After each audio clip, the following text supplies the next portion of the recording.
Eid al-Adha. Muslims around the world are celebrating Eid al-Adha, which began. Muslims worldwide are celebrating their second holiest festival, Eid al-Adha, also एक ऐसा दिन है दुनिया के सारे मुसलमान बहुत खुशी से मनाते हैं. large numbers. On the occasion of Eid, they offered prayers and exchanged greetings of peace and goodwill. इसका सिलसिला कहाँ से शुरू? अगर आपको ईद अल-अज़हा का किस्सा जानना है तो वीडियो में बहुत पीछे जाना होगा. हज़रत इब्राहिम अलैहिस्सलाम का किस्सा सुनना होगा जो मैंने पार्ट बाय पार्ट वीडियो में बताया हुआ है. तो वीडियो को आपको एंड तक लाजमी देखना है. हज़रत इब्राहिम अलैहिस्सलाम का एक ऐसा किस्सा जो ईमान और कुर्बानी के बारे में है. हज़रत इब्राहिम अलैहिस्सलाम एक अजीम नबी थे.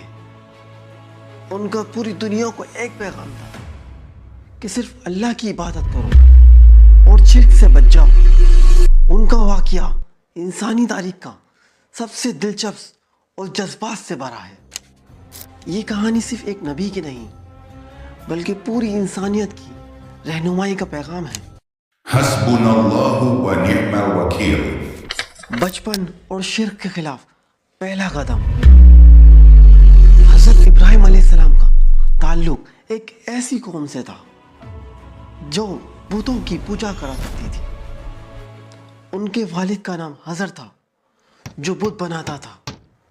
और हज़रत इब्राहिम अलैहिस्सलाम ने बचपन से ही सोचना शुरू कर दिया कि ये तो सिर्फ पत्थर से बनाए हुए बुत हैं, ये कैसे खुदा हो सकते हैं.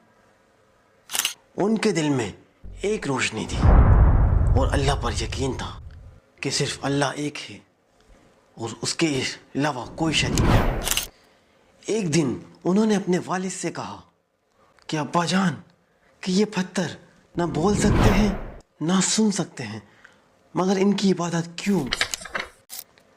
मगर कौम ने उनकी बात मानने से इनकार कर दिया और हज़रत इब्राहिम अलैहिस्सलाम ने दावत देना ना छोड़ा. वो दिन रात अपनी कौम को समझाते रहे. बुत तोड़ने का वाक़या. एक दिन सब मेला देखने गए और इब्राहिम अलैहिस्सलाम बुत खाने में जाकर सारे बुत तोड़ दिए और सिर्फ एक बड़ा वाला छोड़कर और उसके कंधे पर एक हथौड़ी रख दी. जब सारे गांव वाले मेला देखकर आ गए तो सब ने पूछा ये सब किसने करा? हज़रत इब्राहिम अलैहिस्सलाम ने कहा कि ये सबसे बड़ा वाला बुत हो, इससे पूछो इसने तोड़ा होगा. तो जब उन लोगों ने जवाब दिया ये तू बोल नहीं सकते. इब्राहिम अलैहिस्सलाम ने कहा जब ये बोल नहीं सकते तो तुम लोग इनकी इबादत क्यों करते हो? तो आप लोग इनकी इबादत क्यों करते हो? उस दिन उनको आग में जलाने का हुक्म दिया गया. आंख में डालो इसको. मगर अल्लाह ने फरमाया ए आँख इब्राहिम पर ठंडी और सलामती वाली हो जा. हस्बुनल्लाहु व निअमल वकील. हस्बुनल्लाहु व निअमल वकील. और आग ने उनको कुछ भी नुकसान नहीं पहुंचाया.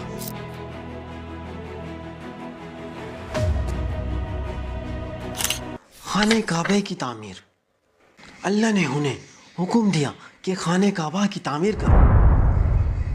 इब्राहिम ने बेटे इस्माइल अलैहिस्सलाम के साथ मिलकर खाने काबा बनाया और दुआ की ए अल्लाह इस जगह को अमन का मरकज़ बना और हमारी नस्लों को इबादत पे क़याम रख. ये वो मकाम था कि जहाँ से इंसानी मरकज़ का इबादत का क़याम हुआ. और हज़रत इब्राहिम अलैहिस्सलाम की ये मेहनत और दुआ आज तक कबूल है. सबसे बड़ी आजमाइश कुर्बानी का वाक़या.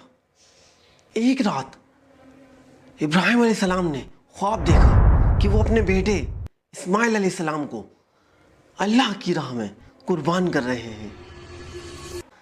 ये ख्वाब 3 बार आया जिससे उन्हें यकीन हो गया कि ये अल्लाह का हुक्म है. उन्होंने अपने बेटे से कहा कि बेटा मुझे 3 बार ऐसा ख्वाब आया कि मैं तुम्हें अल्लाह की राह में قربان کر رہا ہوں تو تمہارا کیا خیال ہے؟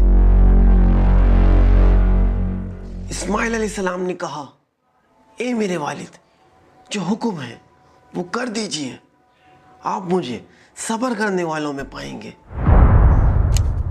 سوچو، ایک باپ جو اپنے سپنوں کی تعبیر کے لیے سالوں سے انتظار کر رہا تھا اور اب انہی بیٹے کو اللہ کی راہ میں قربان کرنے جا رہا تھا، اور یہ صرف ابراہیم علیہ السلام کا امتحان نہیں تھا بلکہ انسانی ایمان کا سب سے بڑا ٹیسٹ تھا۔ جب انہوں نے اپنے بیٹے کو زمین میں لٹا کر چرا چلایا تو اللہ نے ان کے بدلے دمبا بھیج دیا اور فرمایا تم نے خواب کو سچ کر دکھایا، اور ہم لوگ نیک لوگوں کو ایسی ہی اجر دیتے ہیں۔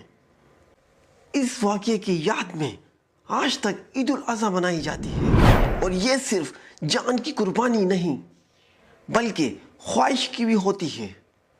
حضرت ابراہیم علیہ السلام کا سب سے بڑا سبق یہ ہے کہ اللہ پر پورا یقین رکھو، مشکل وقت میں بھی ایمان سے پیچھے نہ ہٹو۔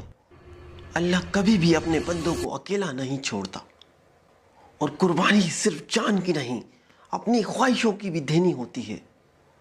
اور ان کا قصہ ہمیشہ ہمیشہ یہ یاد دلاتا ہے کہ ایمان اور صبر ہی اصل طاقت ہوتی ہے، اور جب کوئی اللہ پر بھروسہ کرتا ہے تو دنیا کی کوئی بھی آنکھ ہو ان پر ٹھنڈی اور سلامتی والی ہو جاتی ہے۔